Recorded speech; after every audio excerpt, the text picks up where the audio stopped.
Pues Eliana, en Oriente Medio, como lo acabamos de mencionar, pues enfrenta una serie de efectos ambientales que afectan tanto a su población como a sus ecosistemas y que incluyen, entre muchos otros, pues la escasez de agua, la desertificación, el cambio climático, la contaminación del aire, la pérdida de la biodiversidad. También hay un tema pendiente en cuanto a gestión de residuos y conflictos por recursos naturales, todo esto que se recrudece a partir de los diferentes conflictos que enfrenta la región y de los que hemos de alguna manera conversado estos días previamente. Sin embargo, vamos a entender un poco sobre cómo está afrontando en este momento la población este tipo de impactos ambientales, y para esto ya nos acompaña el profesor Jorge Araneda. Él es doctor en Relaciones Internacionales en Medio Oriente de la Universidad de Ankara y director ejecutivo de El Intérprete Digital. Además, pues analista aquí en este espacio. Profesor, feliz mañana y bienvenida. Muy buenos días y muchas gracias como siempre por la invitación. Bueno, profesor, en las Naciones Unidas para el Medio Ambiente, la PNUMA, pues ha dicho en varias oportunidades que estas comunidades están muy expuestas a la contaminación del suelo, del agua, del aire, y en algún momento tuvimos la oportunidad de conversar acerca de Gaza. Sin embargo, sí nos gustaría también que en este resumen hablemos de esa situación en dos lugares puntuales, tanto en el Líbano como en Siria. Sí, particularmente es interesante analizar la región en su totalidad, ya que enfrenta desafíos generales, pero también en algunos espacios concretos en donde el cambio climático que ha afectado a estas diferentes poblaciones genera o magnifica diferentes problemas ya estructurales. De hecho, estas décadas de tensiones políticas y conflicto han provocado, en primer lugar, enormes desplazamientos masivos y ha ejercido una enorme presión sobre los limitados recursos en la región. Por lo tanto, los efectos medioambientales negativos más, lógicamente, las tensiones políticas han llevado a que incluso la escasez de los alimentos, la escasez del agua potable, pero también a otros tipos de recursos medioambientales se ha visto bajo presión. De ahí que, sin duda, Medio Oriente y en particular Líbano, Siria, Irak e Irán, zonas que poseen regiones desérticas, han visto que el cambio climático y sobre todo los efectos negativos que está teniendo sobre el medio ambiente ha terminado siendo un factor multiplicador de riesgo. No solamente intensificando la vulnerabilidad interna de los países, sino también hace que la producción agrícola sea cada vez menos predecible. Dentro de un contexto general en donde la región se está calentando casi un 20% más rápido que la media mundial, y lógicamente lo que lleva a que toda la zona del Levante ha experimentado casi un aumento de temperatura entre 1 grado, 1.2, 1.5, depende de las mediciones, y se piensa, según los cálculos científicos, que incluso podría llegar a 4 grados a finales de siglo, lo que lisa y llanamente generaría en algunas partes de Irán, Jordania e Irak, en donde no existiría ningún tipo de posibilidad que la vida humana, como la conocemos actualmente, pueda sobrevivir. Por lo tanto, es importante poner un ojo sobre lo que tiene que ver con la producción agrícola. Profesor, también quisiera preguntarle por el escenario de la agricultura y también de alguna manera cómo está impactando el conflicto la contratación en temas de trabajo, si hablamos puntualmente con el escenario de las trufas y de todo lo que tiene que ver con la alimentación en la zona. Sí, Medio Oriente y sobre todo quizás con mayor fuerza Irak y Líbano, Siria no tanto, han tomado caminos bastante conocidos, pero de alguna forma no tan beneficiosos para la población. Los dos grandes caminos que se han enfrentado o que se proponen, uno tiene que ver con el área de la mitigación, que tiene que ver con toda la prevención que se puede hacer en términos medioambientales y en términos productivos, y el otro camino, mucho más largo, pero que podría llevar a soluciones más concretas, tiene que ver con los procesos de adaptabilidad. que son soluciones concretas y reales para problemas específicos que sufre la población, el mundo agrícola, el mundo ganadero y sobre todo lo que tiene que ver con población desplazada que se concentra o se va concentrando cada vez en las ciudades y que pone lógicamente una presión en el agua potable. Lamentablemente en todos los países de la región, sobre todo en el Líbano y particularmente en Siria, los estudios nos han demostrado que el 90% de los planes que llevan los gobiernos se va en el área de la mitigación, o sea, de la prevención. El uso menor del agua potable, lo que tiene que ver con cortar electricidad, lo que tiene que ver con tratar de reciclar, etcétera, etcétera. Y solamente un 10% del financiamiento real y concreto se está llevando a través de programas de adaptabilidad. Por lo tanto, lo que tenemos es que los estados no están encontrando caminos para soluciones concretas, sino se han quedado en un espacio de tratar de mitigar los problemas que ya existen. Eso por un lado. Por el otro lado, en el caso concreto de Siria, por ejemplo, en Siria, la destrucción de la infraestructura de regadío, por ejemplo, llega hasta un 60%. Por tanto, la producción de trigo y la seguridad alimentaria que ha sido completamente destruida y por lo tanto los medios de subsistencia en las zonas rurales, pero también en la zona urbana han sido disminuidos. Lo mismo que lo podemos encontrar en Irak y también en algunas partes del Líbano, en donde los programas de mitigación no han llevado a recrear o transformar la infraestructura subyacente. En el caso, por ejemplo, cuando se me consulta sobre lo que tiene que ver con el Líbano y los conflictos entre Israel y Hezbollah, estos han sido bastante devastadores, no solamente por la inmigración forzada o por el desplazamiento forzado de casi 1 millón de personas hacia el norte del país, lo que hizo literalmente que crear una crisis alimenticia en casi una semana, en tanto que lógicamente las poblaciones del norte no podían absorber a este 1 millón de conciudadanos que estaban llegando. Y lógicamente, por otra parte, casi el 10% de las granjas y toda su infraestructura agrícola fue destruida casi de inmediato. Por lo tanto, el 10% de las zonas agrícolas del sur hoy en día ya no son posibles de seguir trabajándolas. Profesor, esto que usted nos cuenta pues me lleva a preguntarle acerca de las enfermedades a las que se enfrentan quienes están en estos territorios. Sí, particularmente lo que nosotros conocemos son 2 grandes enfermedades que atacan. Primero, la malaria. La malaria no solamente en términos de población humana, sino también de población animal, que lleva efectos devastadores en la población, lo que tiene que ver con la plaga de mosquitos y de saltamontes, que no solamente atacan a los campos de cosecha, lo que tiene que no solamente ataca al mundo agrícola, sino también ataca a la población urbana. Y por otro lado, lo que tiene que ver con la fiebre amarilla, que en el caso particular se da más que nada en Egipto. Tanto la malaria, el aguas contaminadas, que lo conversábamos en una versión pasada,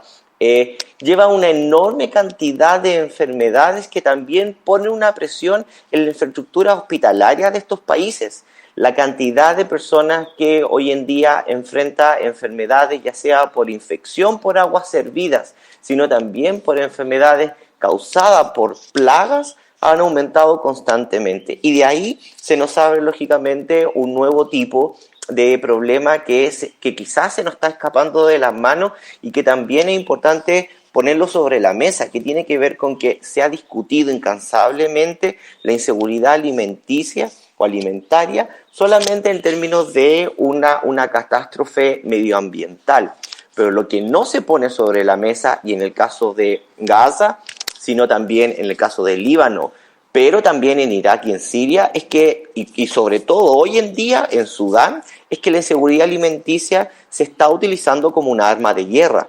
en tanto de que es posible, y lo hemos visto, que los conflictos armados traten de utilizar la inseguridad alimenticia en términos, como se llama, de desplazamiento forzoso de población. De hecho, por ejemplo, más de la mitad de la población en Sudán, unos 25 millones de personas, enfrentan niveles altamente críticos de hambruna, sobre todo porque los plantíos, Las zonas de agricultura han sido devastadas no solamente por la destrucción de la poca infraestructura de conducción de agua, sino lógicamente, de una forma mucho más precisa y planificada. Profesor, en estos casos pues también es inevitable hablar acerca de los temas de salud pública y la contaminación que hay alrededor de esas altas tasas de mortalidad. ¿Cómo lo enfrentan en los diferentes territorios de la región? Particularmente se ha visto dos grandes soluciones o dos grandes caminos. Uno, como ya lo mencionaba, lo que tiene que ver con la mitigación, que son con todos los planes y proyectos de los gobiernos en términos de vacunación y enseñanza y educación hacia la población, sobre todo a la población más joven. Pero por otro lado, lo que sí el Estado no ha podido concretar tiene que ver con poder ampliar su infraestructura. Décadas de tensiones políticas y de conflictos han llevado a una pésima gobernanza, por lo tanto, una pésima cantidad de recursos públicos que ha sido puesta al servicio del cambio climático y por sobre todo en países en donde se necesita no solamente una concientización, sino también se necesita una educación, no solamente en las nuevas generaciones, sino en las generaciones actuales que están llevando a cabo lo que tiene que ver con la producción de alimentos básicos. Ahí hay un problema bastante serio, no solamente en el caso de los espacios hospitalarios, que como ustedes han podido detallar en las diferentes versiones conmigo y con otros entrevistados sobre Medio Oriente y sobre África, en la mayoría de los conflictos armados son las escuelas y son los hospitales los espacios en donde lamentablemente y por fuera del derecho internacional han sido atacados o se han visto dañados por los conflictos armados. Profesor, si hablamos también y nos pasamos a los países ricos del Golfo, pues ellos han hecho de alguna manera una apuesta en todo este tema medioambiental de reducir el uso del petróleo y bueno, apostarle por ejemplo, en el caso de Arabia Saudita, ese plan 2030. ¿Cómo ha avanzado y qué pasó en este 2024 en ese escenario ambiental? El escenario ambiental del Golfo es completamente diferente en términos de que ellos es poco y nada lo que pueden hacer en mitigación. Ellos han puesto su foco en la adaptabilidad. Primero porque la mitigación no es un camino viable para ellos en términos de que no tienen o su capacidad de agua potable o agua dulce en la región es bastante mínima. Se han puesto diferentes proyectos, algunos que han nacido en el Golfo y han sido puestos a prueba en otros países de la zona, pero también en la misma región. Lo primero que tiene que ver con los proyectos de desalinización y producción de agua potable para el regadío, lo que tiene que ver con una nueva producción no basada en el petróleo, sino medio alternativo de producción de electricidad y combustible, lo que tiene que ver con la energía eólica y también con las plantas nucleares, pero por otro lado, proyectos bastante concretos, solamente para mencionar tres. Hay un proyecto que se llama Palm Ear, que nace en el Golfo, pero se aplica en Jordania, que mezcla inteligencia artificial con tecnología acústica para escuchar las pestes o parásitos que pueda llegar al mundo agrícola y prevenir y llegar a tiempo para, lógicamente, atacar esas pestes. Por ejemplo, hay uno que tiene que ver con la automatización, de nuevo con inteligencia artificial, para el riego por goteo, algo que nosotros en Latinoamérica lo conocemos de hace décadas. Y por otra parte, lo que tiene que ver con otro proyecto que también mezcla un poco de inteligencia artificial, que se llama el proyecto Musafa, que lo que busca es generalizar o estudiar lo que tiene que ver con la polinización y el uso de abejas para incrementar la producción y la fertilización de alimentos en la región. Por lo tanto, el Golfo sí ha puesto una mirada mucho más en el financiamiento de soluciones, de encontrar soluciones a problemas concretos, más que en la mitigación que tiene que ver con un área más preventiva. Profesora, hay un país del que no hablamos mucho y es Yemen. Sin embargo, pues este año también fue noticia por todos los hutíes y todos los ataques que se están dando dentro del mar y pues bueno, ese conflicto que se está dando ahí en el Mar Rojo puntualmente. ¿Ya hay algunos efectos o estudios que empiecen a hablar sobre la actividad y la guerra en este territorio? Eh, Yemen es un caso bastante específico en tanto de que es la única, o casi la única, Omán no tanto, que es el país que está aledaño a Yemen, son los únicos países que reciben lluvias que provienen de los monzones de Asia-Pacífico o particularmente de la India. Estas lluvias llegan a las montañas de Yemen y lógicamente descargan su agua. Ahora, dos grandes problemas. El primero, y quizás al igual que en Sudán, tiene que ver con la hambruna. Una hambruna y una percepción de la seguridad alimenticia, la inseguridad alimenticia, no solamente ya creada en términos políticos y en términos de como herramienta de guerra, sino también la carencia de proyectos y programas que nacen de las comunidades locales, que no tienen financiamiento, para solucionar los problemas no solamente de regadío, sino los grandes problemas de infraestructura que tiene para llevar el agua. No sirve tener un río y que el agua solamente corra por el río, porque muy probablemente esa agua no se está ocupando de manera eficiente y muy probablemente se va a perder. De ahí que la infraestructura nacional, organizada y planificada por los estados nacionales, es un elemento clave para salvaguardar lo que tiene que ver con la producción alimenticia, y lamentablemente en Yemen y en otras regiones que se están afectadas por la guerra se ve que va en decadencia constante. Finalmente, profesor, sabemos que usted y su equipo desde el intérprete digital pues han hecho un análisis a diferentes investigaciones. ¿Cuánto le tomaría a Medio Oriente, si en algún momento cesan los conflictos, poder recuperarse de todos estos impactos ambientales que enfrentan actualmente? Muy probablemente todos los países, dependiendo del nivel de financiamiento que puedan lograr,